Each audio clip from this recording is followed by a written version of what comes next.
polar versus nonpolar. So in order to really understand intermolecular attractive forces, which is our next topic, we need to be able to determine whether a molecule is polar or nonpolar, okay? So I thought you have a note packet that I'll send you that you have now that you can use if you want to follow along with that. I just thought we'd just do some examples and determine whether they're polar or not. So let's look at hydrofluoric acid first, HF. So, of course, that's a Lewis dot structure for hydrofluoric acid. Now, the question is, these two electrons, if one of these atoms pulls harder for those electrons than the other, then that side will become partially negative. So if you look at the periodic table, let me just draw a real quick sketch of the periodic table. This atom right here, fluorine, is the most electronegative element. Electronegative element. Actually has a value of 4.0. I don't think the values are all that important.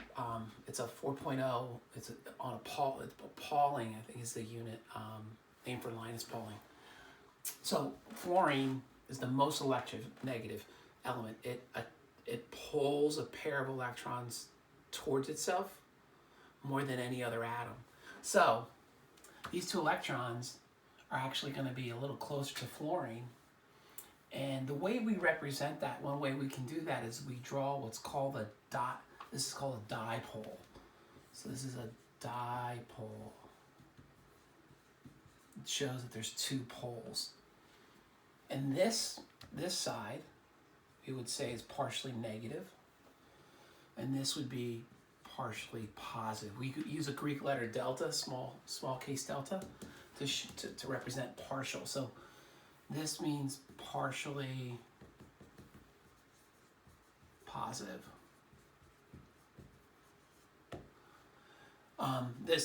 Since one side's partially negative, one side's partially positive, that makes this molecule polar. In the case of a molecule like fluorine, that would be nonpolar. These electrons here make everything on the outside negative. There's no partial positive side to this. These are the same electronegativity. The difference in electronegativity would be 0. All right, so let's look at another molecule. Let's look at water, H2O. We all know it's polar. And if we look at oxygen's pretty close to fluorine.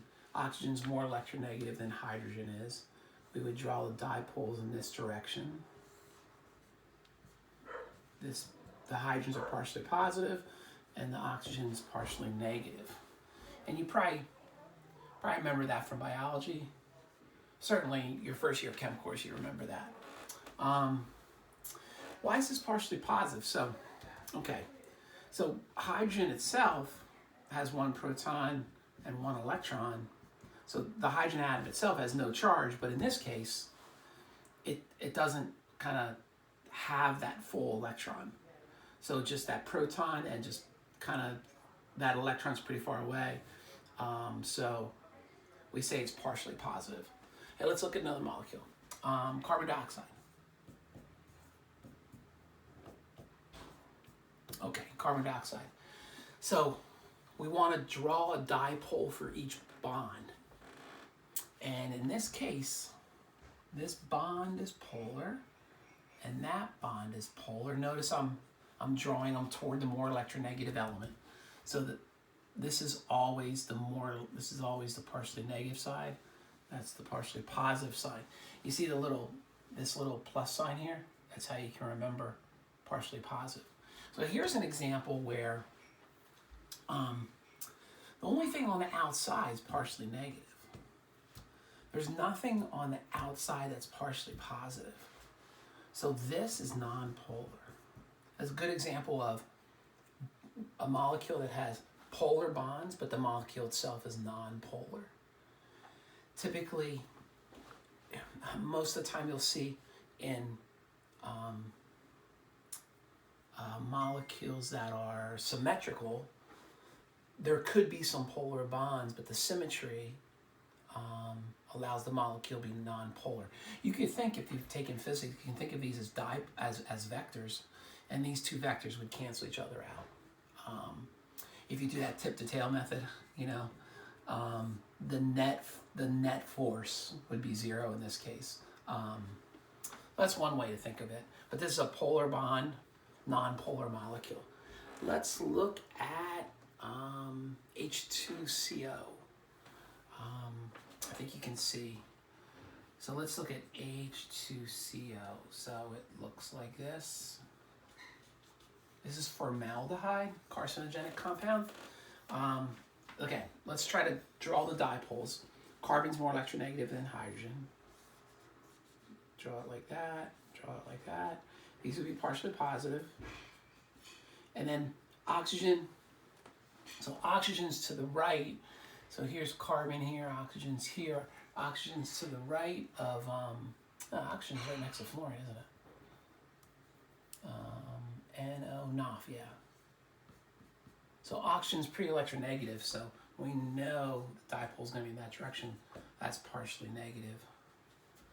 So here's a molecule that has, on the outside, something that's partially positive and something that's partially negative.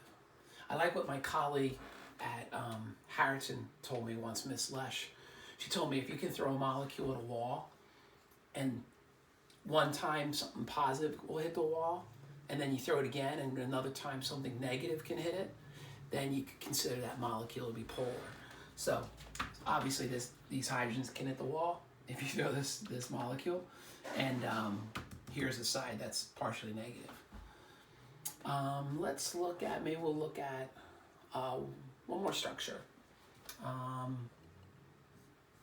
BCl3. So BCl3 looks like this. It's trigonal planar. It's it doesn't follow the octet. It's under the octet. The dipoles, chlorine's more electronegative than boron's way over here. Boron's over here. So the dipoles will go like this. These chlorines will be partially negative. And if we think about, is there something on the outside that's partially positive? The answer is no. So this central atom, although it's surrounded by chlorine, the only thing that can hit the wall is the chlorine. So we say that's nonpolar. Okay? So there's a little lesson on polarity, whether a molecule is polar or nonpolar. All right. Hope that's helpful.